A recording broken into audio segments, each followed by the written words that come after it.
पिछला श्लोक समाप्त हुआ था ये कहने पे कि जो लोग कामनाओं के पीछे भागते हैं वो अपना जीवन व्यर्थ गंवाते हैं।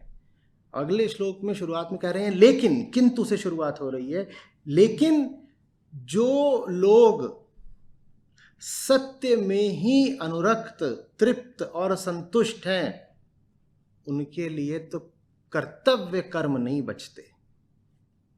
और इससे बड़ी रिहाई क्या हो सकती है? समझ रहे?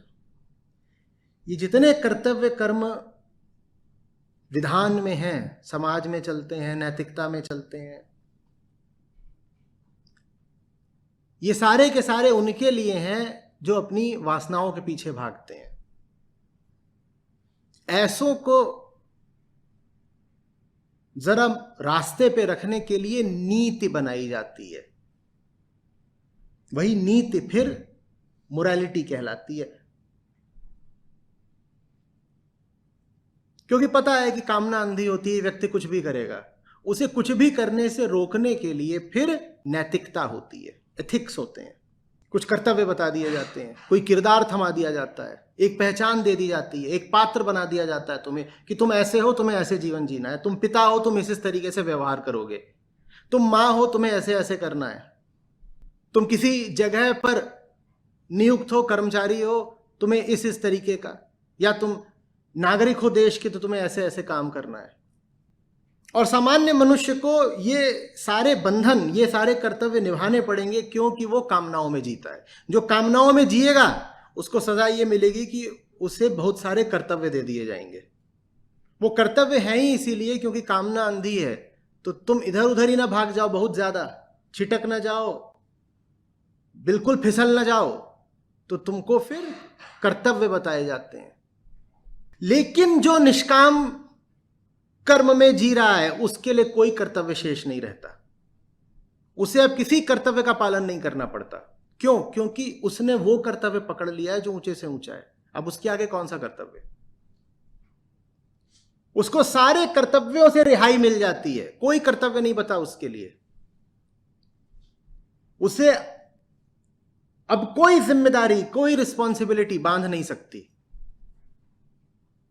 वो ऊपर पहुंच गया, वो किसी बहुत ऊंचे दर्जे का काम अब उठा चुका है, तो उसको छोटे मोटे काम अब बांधते नहीं है।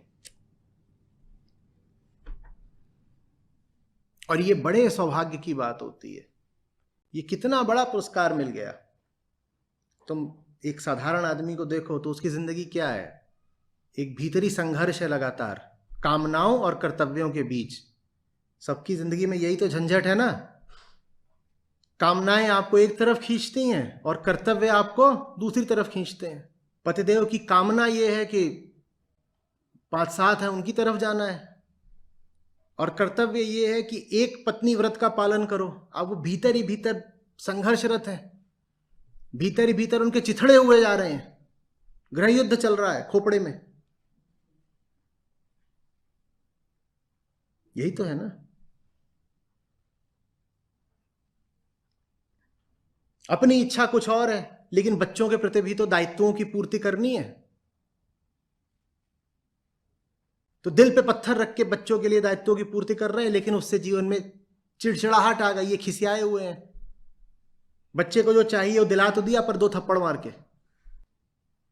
देवी जी घर में है, वो अपने कर्तव्यों की पूर्ति कर तो रही हैं, पर साथ ही साथ दिन भर खिसियाई रहती हैं कि पूरी जिंदगी बर्बाद हो गई यही चूल्हे चौके में, तुम ही लोगों की खातिरदारी करती रह गई।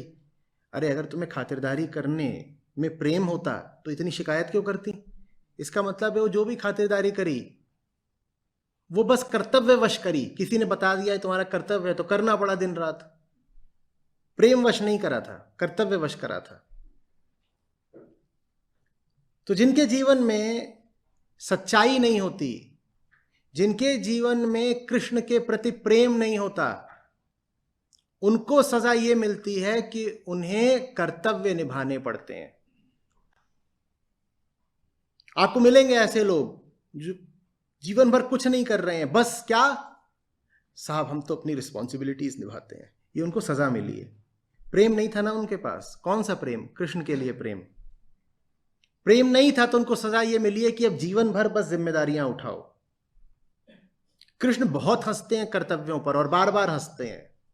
कृष्ण की सुने तो कर्तव्य सजा है, नासमझी की सजा है। जो समझ से भरा जीवन नहीं बिताते उन्हें फिर कर्तव्यों पर चलना पड़ता है, और आम आदमी का यही हाल है। पीठ झुक जाती है क्या करते हुए? कर्तव्य निभाते हुए। क्या हुआ? मुंह पे ये शमशान क्यों फैला रखा है? अजी साहब, आपको हमारी दुख भरी कहानी क्या पता। अभी 6 बहनों की शादी करी है, 10 साल लग गए उन्हें निपटाने में, और अब 6 बेटियां हैं, उनको निपटाना है। तो एक बात बताओ, ये 6 बहनों की शादियों का नर्क झेलते समय तुम्हें इतना समय मिल कहां से गया कि बीच में तुमने पत्नी को निपटा दिया और 6 बेटियां पैदा कर दी? आप पूछिए नहीं। देखिए, मेरी पूरी जिंदगी आदर्शों पर चलती है।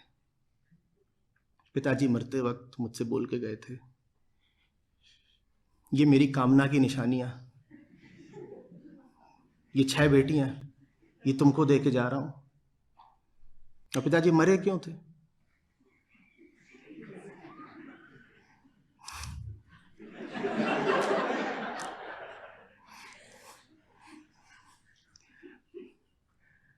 पत्नी ने 6 के बाद मना कर दिया था तो इधर उधर 7वीं की तलाश कर रहे थे, उसी प्रक्रिया में फिसल के गिर गए तो मर गए।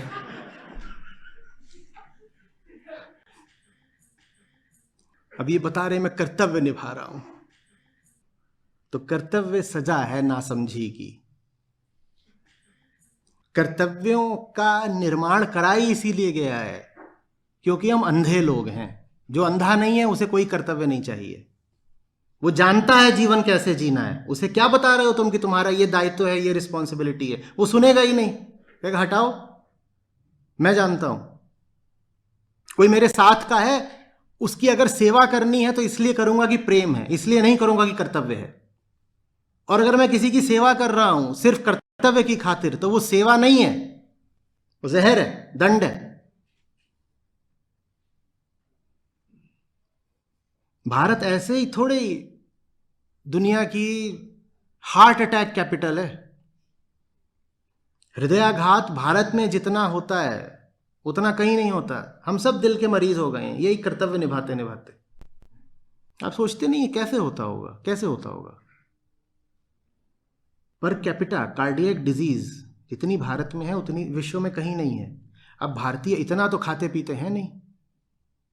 अगर ज़्यादा खाने पीने कोलेस्ट्रॉल वगैरह से ही होती तो फिर तो अमेरिका में ज़्यादा होनी चाहिए थी। भारत में ही इतना दिल का दौरा और दिल की बीमारी क्यों पड़ती है? क्योंकि हमारे पास प्रेम नहीं है। कर्तव्य, ड्यूटीज, रिस्पॉन्सिबिलिटीज दबा कर, जिसको देखो वही बस जी रहा है तो कर्तव्यों के लिए। देवी जी शिविर में आ जाइए, नहीं आ सकती, क्यों? मैं मां हूं। ये जवाब क्या है? ये कैसा जवाब है? मैं मां हूं। क्यों हो मां? मां होने का मतलब है शिविर में नहीं आ सकती, तो मां क्यों हो तुम? नहीं होती मां। नहीं, वो भी कर्तव्य था, उसमें मुझे कोई सुख नहीं था।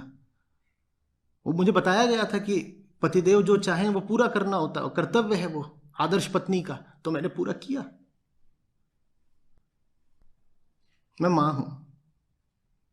कृष्ण कह रहे हैं मां वहां कुछ नहीं हो, चेतना हो तुम।